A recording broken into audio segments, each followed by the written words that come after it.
And I look at Ben and I tell him, Ben, we've got to launch the life raft.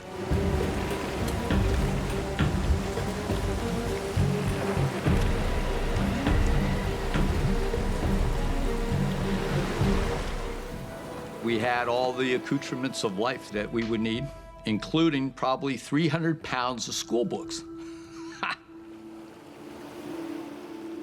But not everyone on board has enjoyed the trip. Ben.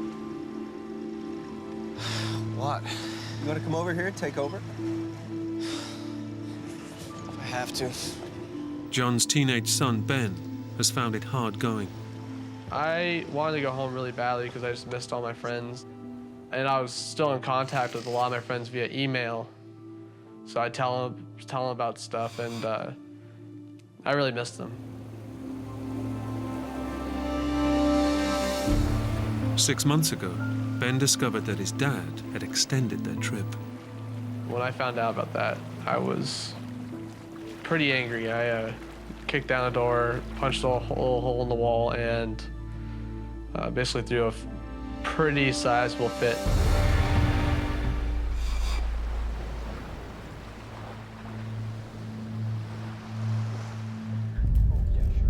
You guys all set for dinner? Yeah, Mom. Yeah? Below deck, the family relaxes, while Ben keeps watch in the cockpit.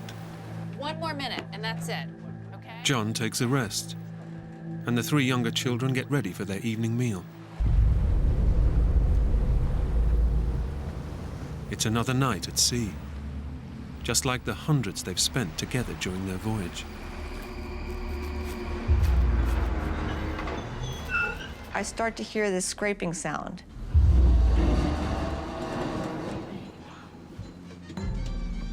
It's very light, and I just think in my head, well, maybe it's a floating coconut palm or something we've just hit. Go back to your picture, honey. It's great.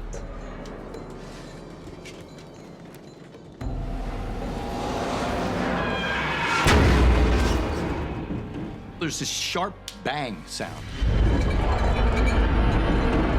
Then it starts to get louder and louder. I run into the salon. Like chalk on a board on steroids, man. It's just ripping our ears apart. And my son's voice coming from the cockpit, one word. Reef! Reef! He's screaming, reef. We looked at each other in horror. And in that same second, I hear this big boom. I just got thrown a good 5-10 feet.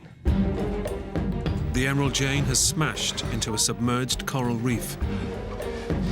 John slams the boat's engines into reverse.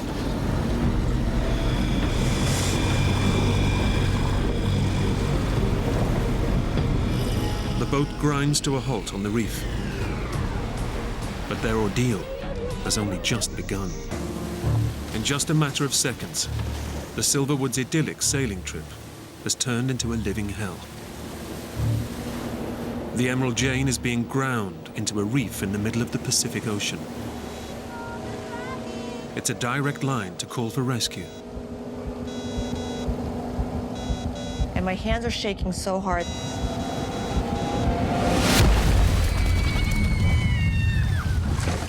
I drop the phone, so the phone just dies. John now activates the boat's rescue beacon. It's their last resort, transmitting an emergency distress signal to international rescue services. And I see that little red light blinking, and I think, is that signal actually really going way up into space? And is there anybody to hear it? John believes they must abandon ship. And I look at Ben and I tell him, Ben, we've got to launch the life raft.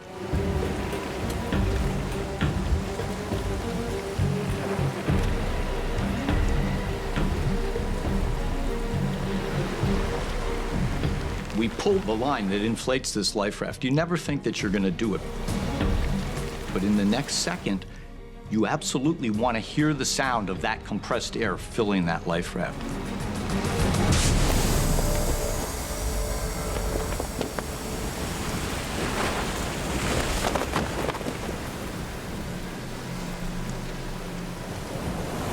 Just as Ben and John are about to launch the life raft, All the lights on board Emerald Chain, every single light goes out.